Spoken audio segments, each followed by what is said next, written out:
Bonjour. Bonjour. Bienvenue sur cette vidéo. Je suis Morgane, la directrice de l'école Culture Yoga. Et je suis Christine, distributrice professionnelle pour l'eau Kangen. Christine et moi avons un projet qui s'appelle Water Power. Nous avons décidé en fait de créer un stage thématique autour de l'élément eau. Stage qui aura lieu le 19 et 20 janvier 2019 à Paris. Voilà. Dans le cadre de ce projet... Bon, on s'amuse beaucoup.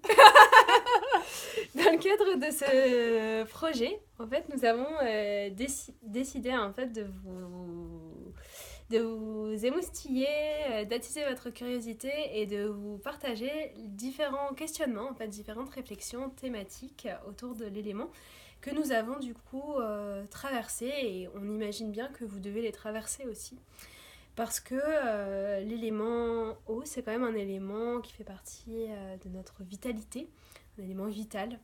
Du coup, voilà, se fournir en eau, s'hydrater, c'est des questions qui sont maintenant collectives et qui ont à la fois un impact sur le plan personnel et aussi un impact sur le plan collectif, sur la gestion de cette matière première, de cette ressource. Donc aujourd'hui, on a une thématique qu'on voulait aborder, c'est les différentes eaux qui existent tout simplement. Voilà. Pour rester bien dans ce qui est tangible et pragmatique. Donc, l'eau que l'on a en général la chance d'avoir un peu partout sur la planète, c'est l'eau du robinet. Donc pour les pays qui ont beaucoup de chance, on a juste à tourner un robinet d'eau et l'eau arrive un peu comme par magie sur ce robinet. Avant d'arriver là, elle est traversée par tout un ensemble de recyclage qui permettent d'avoir ce qu'on appelle de l'eau potable dans de nombreux coins du monde. Mais bon, la qualité de cette eau potable évolue aussi avec l'évolution de notre société, puisque nous sommes dans une société avec des effets secondaires aussi dans ce que nous pouvons produire. Et donc, nous le retrouvons dans l'eau. Si vous avez écouté une vidéo précédente sur la mémoire de l'eau, vous pouvez imaginer comment cette eau qui a été recyclée, mélangée avec d'autres eaux, stockées dans des cuves, transportées dans des canalisations peut-être endommagées. Alors, ces eaux, à l'arrivée, n'ont pas du tout la même vivance qu'une eau que l'on pourrait attraper ailleurs. Donc en général, l'eau du robinet est une eau qui est morte. Et seulement c'est l'eau que nous avons au quotidien et que de nombreuses personnes ont la chance de boire. Exactement. Avec cette eau du robinet, après on a l'eau minérale. Du coup, l'eau minérale, c'est un petit peu notre quotidien, du moins à ceux qui vivent dans la ville, en fait. Voilà, donc quand on voyage, quand on part au travail ou qu'on fait une activité, on n'emmène pas notre robinet, vous imaginez bien. Est-ce que tu as pris ton robinet aujourd'hui? Donc du coup, voilà, donc avec tout le transport en fait de l'eau minérale et de l'eau de source, arrive une autre problématique qui sont les contenants. Et ça, c'est une problématique qui nous concerne tous directement parce qu'on sait aujourd'hui que la production de déchets en fait, a un impact directement sur l'environnement. Donc, par rapport à ça, moi, mon expérience personnelle, ce que j'ai ressenti, c'est comment créer un mouvement vertueux sur le plan individuel et aussi sur le plan collectif, comment réduire ma consommation de plastique par exemple, comment transporter l'eau, comment me déplacer avec, tout ça c'est des choses que j'ai questionnées.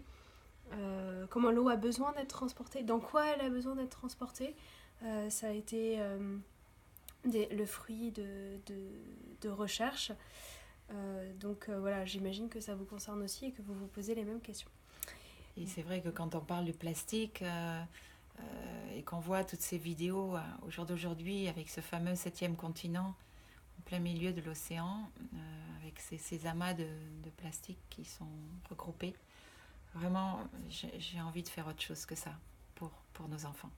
Voilà, donc du coup, on va continuer sur les différentes eaux pour faire un peu une synthèse. Ensuite, on va avoir les eaux filtrées. Alors, ce sont des eaux qui vont passer à travers un filtre, souvent un filtre en céramique ou bien un filtre à charbon, et qui permettent d'enlever des polluants essentiels à cette eau de robinet. Voilà.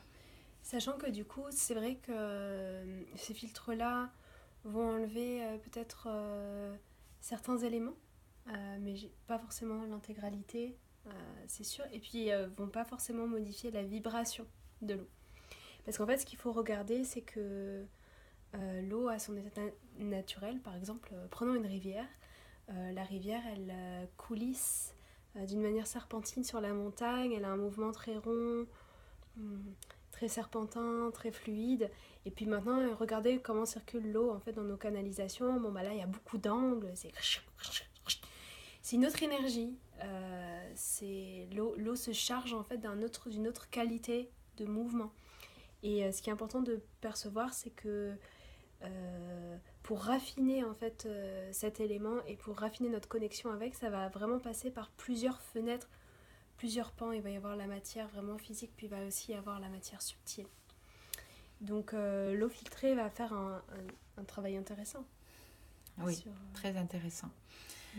Ensuite, nous avons des eaux que l'on appelle osmosées, qui passent par un système de filtrage aussi et de membrane filtrante, et qui va aussi enlever tous les minéraux qui sont contenus à l'intérieur de l'eau initiale. Donc elle va se mettre après l'eau du robinet. Et puis nous avons aussi toute la famille des eaux dynamisées. Alors là, il y a une pléthore de... Nous sommes nombreux à réfléchir sur la problématique de l'eau. Voilà, c'est d'eau dynamisée à partir de vortex, à partir d'intentions, à partir d'aimants qu'on va ajouter dans une capsule. Enfin, il y a tout un ensemble de moyens qui vont pouvoir dynamiser cette eau de façon à la faire monter dans son niveau vibratoire et pallier du coup justement à la pollution qui a pu avoir lieu et dont parlait Morgane juste avant. Exactement. Donc du coup, ce qui nous amène en fait à vous présenter ces différentes qualités d'eau, c'est que nous, du coup, on a dû réfléchir à notre consommation.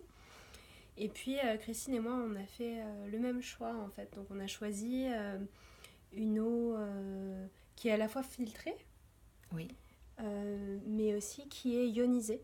Voilà. Donc Christine est distributrice de l'eau Kangen. Et cette fontaine à eau Kangen qui se branche directement sur le robinet au niveau de l'évier de la cuisine va filtrer dans une partie de la machine les polluants essentiels. Dans une autre partie de la machine, on rentre dans ce qu'on appelle une chambre à électrolyse qui va produire de l'hydrogène actif. Et cette eau et cet hydrogène actif va soutenir notre corps derrière. Exactement. Donc du coup, pour moi, dans mon expérience personnelle, la découverte en fait de cet outil a changé ma vie. Je suis sûre qu'il y en a plein qui sont extraordinaires, mais moi je peux vous parler que de celui-là, parce que c'est celui-là que j'ai choisi. Christine aussi, du coup, je pense. Voilà, et j'ai choisi aussi d'aider d'autres personnes de façon à ce qu'on puisse, avec cet outil-là, mieux lutter face au stress oxydant de la vie quotidienne. Voilà, on peut même actuellement parler de stress hydrique. Ça peut être une expression que vous allez reconnaître parce qu'en fait, voilà, ces questions autour de l'eau deviennent vraiment essentielles à notre époque. Donc du coup, lors de notre stage Water Power, nous vous proposons de vous partager humblement notre expérience. Voilà, on n'a pas la prétention de connaître tous les outils, mais si notre expérience peut ouvrir une voie ou un chemin dans votre quotidien, eh bien on vous la partage volontiers. Dans ce cadre, lors de ce stage, donc, qui aura lieu à Paris le samedi, le dimanche, donc le 19 et le 20 janvier, de 10h à 17h. Voilà, où nous aborderons différentes thématiques. Sur nos sites que vous trouverez à la suite de cette vidéo, vous trouverez le programme si voilà, vous avez envie de creuser un petit peu. Sachez que jusqu'au 1er janvier minuit, on propose un tarif Early Bird à 150 € pour les 2 journées complètes. Donc voilà, si ça résonne pour vous et que vous nous trouvez sympathique et intéressante, et ben rejoignez-nous. Lors de ce stage, on aura du plaisir à faire votre connaissance. Voilà. À très bientôt. À bientôt. Namasté.